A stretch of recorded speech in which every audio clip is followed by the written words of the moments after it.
Pak Elda 2000 gitu. tidak, itu kata Ibu Elda 2012. Ya, ada pakai Lutfi nggak? 2000 tidak Pak, kalau saya bisa berusaha sendiri, saya berusaha sendiri. Ketika saya berusaha sendiri yang 500 ton, kemudian selanjutnya saya pakai, kalau saya bisa berusaha sendiri, saya berusaha sendiri. Gitu. Jadi tujuannya pertemukan antara Ibu Elizabeth dengan Lutfi apa? Ya, kita kan mencoba untuk membicarakan itu, membicarakan, mendialogkan seperti itu, biasa. Dialog seperti itu apa itu Pak? Oh, udah buka aja kalau memang Buka gitu aja, ya. maksudnya ketemu Pak Oh, jangan bikin Lutfi, susah-susah orang. mengecilkan itu, gitu maksudnya? Enggak. Kalau saya niatnya ke situ kan? Nah iya, niatnya ke situ Pak. Kalau saya niatnya ke situ, tapi tidak ada wujud sama sekali, tidak terwujud. Utarakan sama Pak Lutfi gitu, bahwa niat you gitu. Iya, Utarakan nggak? kalau saya secara terbuka sama Lutfi ini ada, gua mau ini. iya, biasa itu, biasa itu.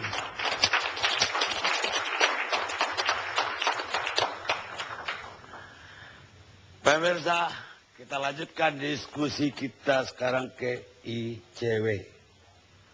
Saya minta dari ICW Abdullah dulu. Secara politik.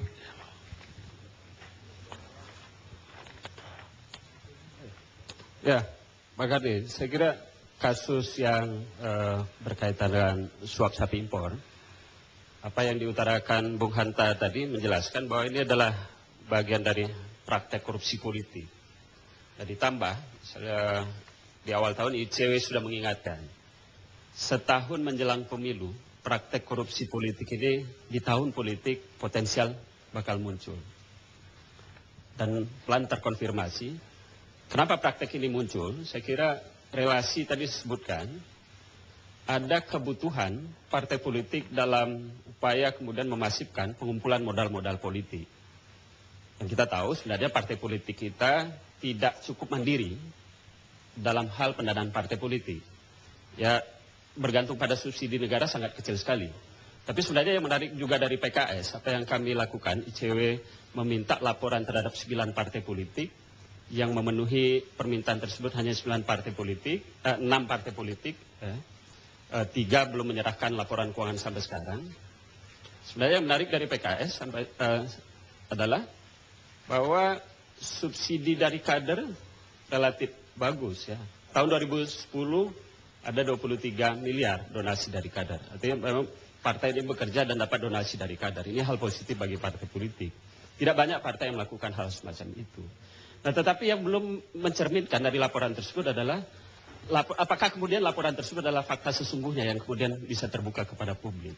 Karena banyak temuan kita sebenarnya, partai sangat enggan kemudian membuka soal dapur partai politik. Soal keuangan partai politik adalah ruang gelap.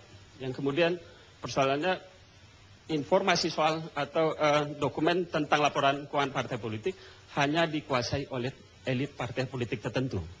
Bisa saja hanya ketua, kemudian bendahara, ataupun orang tertentu. Di antara kader sendiri tidak tahu, kemudian relasi substansi, berapa real kondisi keuangan partai politik. Ini yang terjadi di beberapa partai politik. Dan kedua, modus yang kemudian dilakukan oleh partai politik dalam mengumpulkan modal politik, dalam pemetaan dan riset yang kita lakukan sebenarnya, karena tidak ada kemandirian aspek pendanaan politik tadi, maka rentan sekali menjadikan kebijakan negara, utamanya kebijakan keuangan negara, sebagai akses untuk dikapitalisasi sebagai modal politik.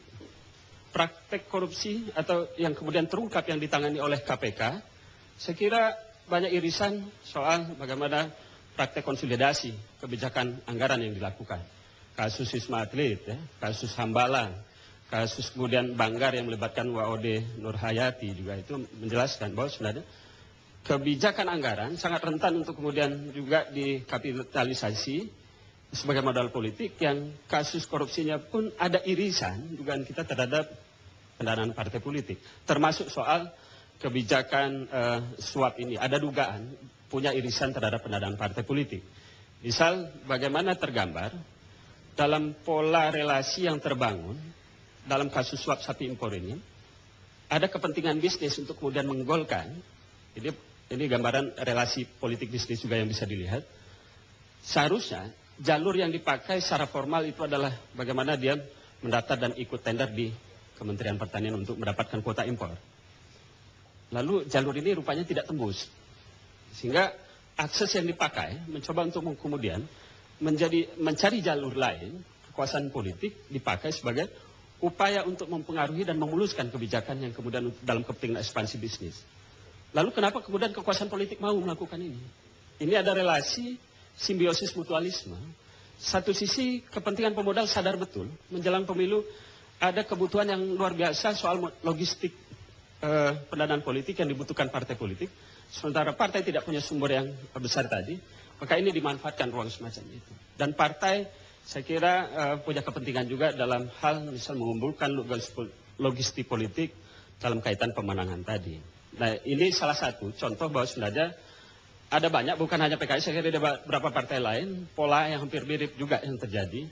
Tapi itu seperti yang dikatakan Bung Hatta tadi, jangan sampai ini juga kemudian dalam konteks arisan korupsi partai politik. Anda setuju dengan pendapat Anta Yudhati Ya. bahwa ya bukan hanya arisan, tapi bahwa misalnya partai dibiayai dengan APBN, Saya jadi kira 1%.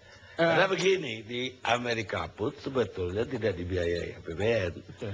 Itu asosiasi pengusaha itu mendanai Partai Republik misalnya. Itu didanai oleh asosiasi pengusaha senjata. Tapi yang mereka lakukan di situ adalah membuat polisi yang menguntungkan untuk asosiasi senjata tadi. Betul. Tidak kalau Secara kita langsung menjadi main anggaran misalnya. sebagai maklarnya di situ. Jadi Nah, kasar di kita. betul. Nah saya kira kalau menjawab soal tadi sebenarnya peran fungsi partai politik tidak boleh bergantung pada negara. Relasi ideal partai politik itu kepada basis pemilih. Jangan kemudian terlalu dibesarkan oleh donasi negara, kemudian tidak mampu melakukan kerja-kerja relasi politik yang sehat terhadap basis pemilih. Nah saya kira yang ke depan yang akan lebih positif, ya, atau kritik kita juga terhadap partai politik, partai terlalu mengejar target jangka pendek, jadi election oriented, hanya pada target pemenangan pemilu, bukan kemudian melakukan pelembagaan politik yang sehat. Ya. Kalau partai secara konsisten saja, saya kira publik akan melihat dan ada dukungan publik yang besar terhadap partai politik. Nah bisa saja nanti misal subsidi negara diberikan tapi tidak dalam bentuk yang kemudian terlalu besar jumlahnya. Sebagai stimulasi untuk mendapatkan, ya kalau sekarang misal Rp108 per suara yang diberikan negara terhadap partai politik. Sehingga kalau Demokrat sekitar dapat 2,3 miliar, PKS itu hanya 800 juta. Ya sangat tidak cukup. Sementara kondisi tersebut yang kemudian ada kebutuhan yang besar di partai politik, maka cara lain tadi adalah mereka juga mengkapitalisasi berapa modal politik melalui kekuasaan yang ada di parlemen, juga dilakukan terhadap kekuasaan terhadap pemerintahan. Misal yang saya katakan, menjelang pemilu, ada tren yang menarik juga yang patut dicermati, yang mungkin akan potensial dikapitalisasi sebagai modal politik. Di APBN 2012 yang lalu, ada dana bantuan sosial juga sekitar 87 triliun. Dan sekarang 2013 turun sedikit 76 triliun. Dan potensial akan terjadi kenaikan pada APBNP 2013 ke depan. Dan polanya hampir sama ketika 2007-2008 tren kenaikan kebijakan dana bansos ini juga meningkat. Kenapa dana bansos?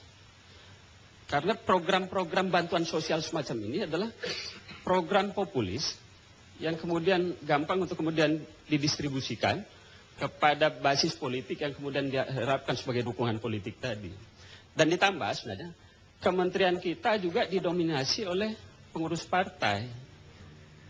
Misal kita lihat ada 13 kementerian dan 10 kementerian yang menterinya juga menjadi calon legislatif ke depan. Nah saya kira ini potensial sekali terjadi konflik kepentingan ketika pejabat publik duduk sebagai pejabat publik kemudian merangkap sebagai jabatan politik. Bagaimana memisahkan ketika menteri turun ke bawah, apakah betul melakukan murni kerja kementerian atau dia melakukan kerja konsolidasi kepentingan politik atau untuk konsolidasi pemenangan pemilunya? Baik, saya minta Febri menambahkan dari hukumnya. Ya, saya kira begini, sebelum bicara spesifik untuk kasus yang sekarang sedang sangat hangat ini, sebenarnya ada sekitar 50 ya politisi di DPR dan mantan anggota DPR dan juga ada DPRD di daerah yang sudah terjerat KPK dan kita bisa katakan ini multiwarna. Jadi ibarat pelangi itu banyak sekali background warna dari para politisi yang terjerat ini.